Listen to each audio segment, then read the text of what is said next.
सगळ्यांचं माझ्या यूट्यूब चॅनलमध्ये मनापासून स्वागत. आज मार्गशीर्ष महिन्यातील गुरुवार आहे आणि मी उंबऱ्यावरती हे हळदीचं लेपन करून घेतलेले.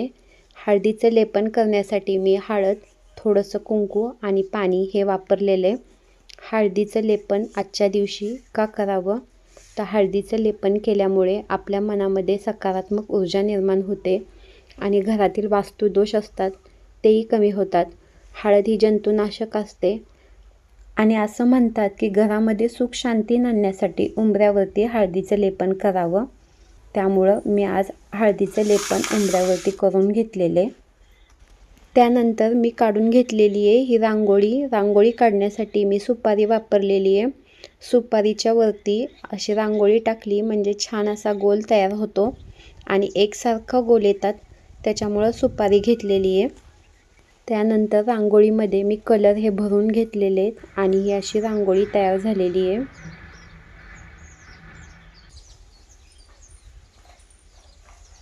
मार्गशीर्ष महिन्यातील गुरुवार असल्यामुळं अशी ही पूजा मांडून घेतलेली आहे आणि त्यानंतर पुस्तक वाचून घेतलेले आणि आरती करून घेतलेली आहे. जय देवी जय लक्ष्मी माता. केळीची बाग काढताना हे 2 घड ठेवले होते सगळ्यांना वाटून. हे 2 घड राहिले होते, चिप्स करायचे होते आणि त्यानंतर केळी कोणाला द्यायची म्हणली तर असावी म्हणून ठेवले होते. पण आता ही केळी भरपूरच पिकलेली आहे, तर आता ह्या केळीपासून मी काहीतरी बनवावं म्हणते. माझ्याकडे ही केळी आहेत, केळी जरा जास्त पिकलेली आहेत, तर आता केळीपासून आहे ना उपवासासाठी मी एक पदार्थ बनवणार आहे. कढईमध्ये मी पाणी ठेवलेलं आहे आणि त्याच्यावरती ही चाळण ठेवलेली आहे आणि ह्या चाळणीमध्ये ही केळी ठेवलेली आहेत. केळी मी उकडून घेणार आहेत.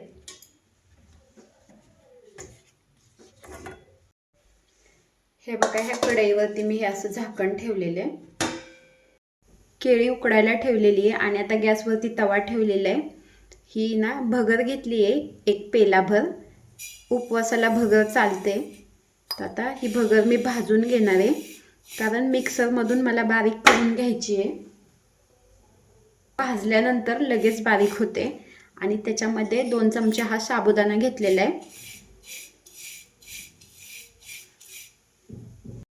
भगर आणि साबुदाणा छान फुलेपर्यंत मी भाजून घेणार आहे.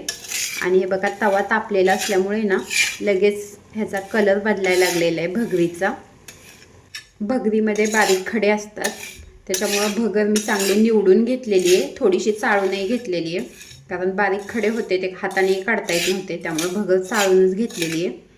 आणि जे मोठे थोडे खडे होते ते काढून घेतले आणि भगर निवडून घेतलेली आहे. आणि हे बघा, ह्याचा कलर चेंज झालेला आहे. ही भगर भाजली गेलेली आहे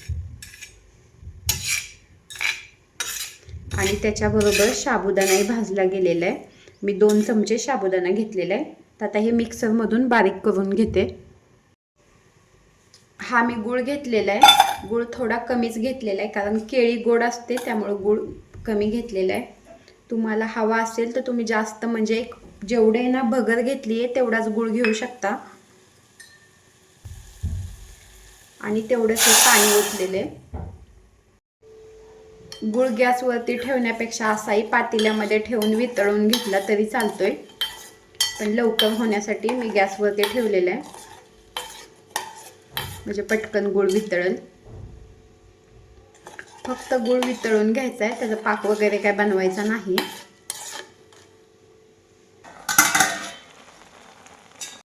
एक 10 मिनिटं लागले आणि केळी छान शिजलेली आहे. तर आता मी गॅस बंद करते. भगर आणि साबुदाणा मी मिक्सरमधून बारीक करून घेतलेला आहे आणि इथं कढई तापायला ठेवलेली आहे. कढईमध्ये मी 2 चमचे तूप टाकलेले आहे आणि त्याच्यामध्ये आता हे पीठ भाजून घेते.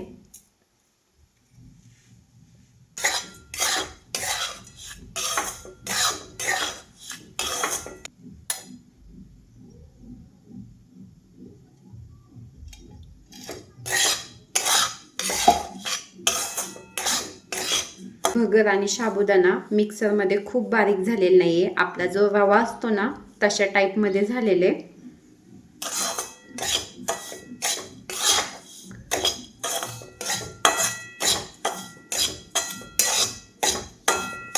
हे दोन्ही आधी भाजूनच घेतलेले, तरी पण छान असं आहे ना, थोडासा कलर बदलेपर्यंत मी छान असं भाजून घेणार आहे. ही उकडलेली केळी सुद्धा थंड झालेली आहे, तर आता हे सोलून घेते.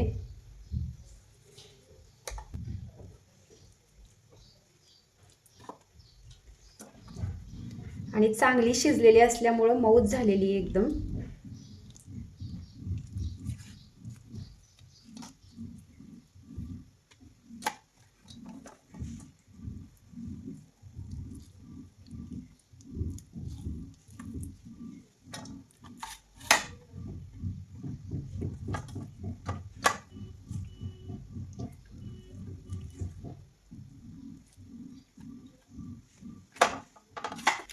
आता ही शिजलेली केळी ना मी अशी बारीक करून घेणार आहे.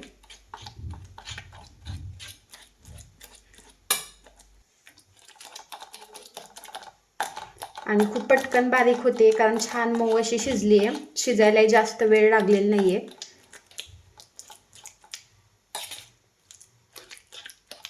केळी शिजवली नसती तर तिचा कलर चेंज झाला असता, लगेच काळी पडली असती. पण शिजवल्यामुळं कलर अजिबात बदललेला नाहीये, आहे असा कलर आहे. आणि पिकलेली केळी आहे त्याच्यामुळं भरपूर गोड आहे. अशी केळी खाताना खूप गोड लागते. एकदम पटकन केळी छान अशी बारीक झालेली आहे. भगर आणि साबुदाणा छान असं भाजलेलं आहे बघा, कलरही चेंज झालेलं आहे. मस्त खमंग असं आहे ना, ह्या भगरीचा वास सुटलेला आहे. छान अशी भगर भाजली गेलेली आहे. हे गुळाचं पाणी मी जे काय बनवलेलं आहे ते गाळून घेते. त्याच्यामध्ये खडे वगैरे असतात.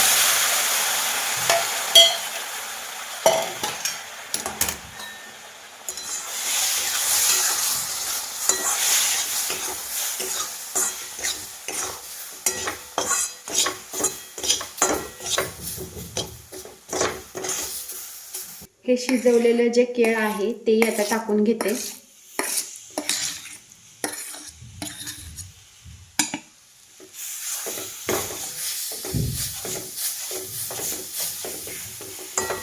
केळाचा कलर अजिबात बदललेला नाहीये, पण आता ह्याच्यामध्ये अजिबात गाठ नाही राहिली पाहिजे. त्यासाठी आहे ना, हे व्यवस्थित असं एकजीव करून घेते.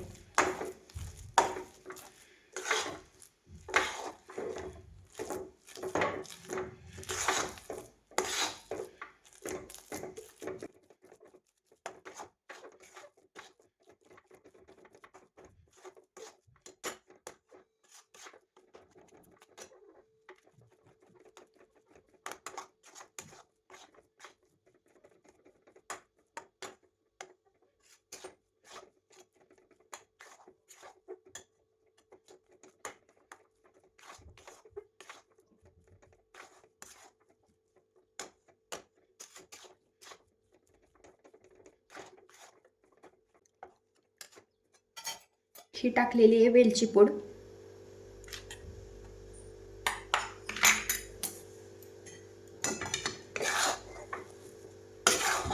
ह्याच्यामध्ये मी अजिबात पाणी ओतलेलं नाहीये, फक्त गुळाचं जे काय पाणी होतं ना तेवढंच ओतलं गेलेलं आहे, बाकी पाणी ओतलेलं नाही.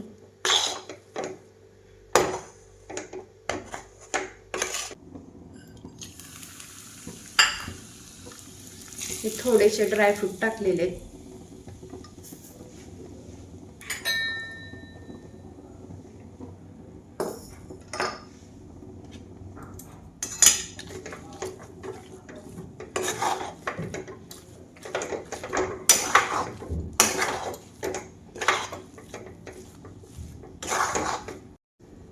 ह्याच्यावरती असं हे झाकण ठेवलेलं आहे.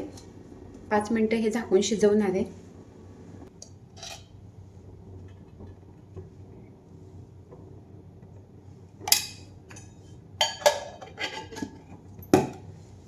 इथं मी ना ताटाला तूप लावून घेतलेले आणि त्याच्यामध्ये मी वडी बनवून घेणार आहे.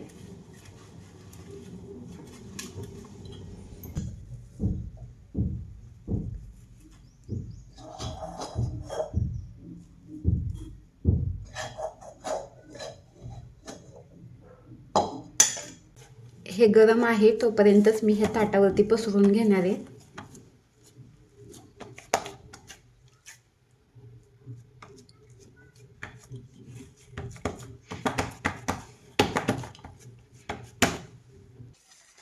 ताटावरती मी छान असं पसरून घेतलेले, वरतून थोडेसे हे ड्रायफ्रूट म्हणजे काजू आणि बदामाचे तुकडे आहेत तर ते टाकलेले.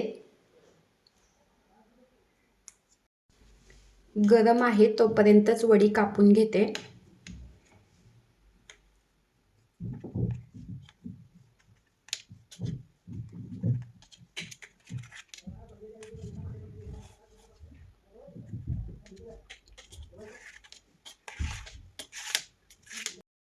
वडी मी कापून घेतलेली आहे.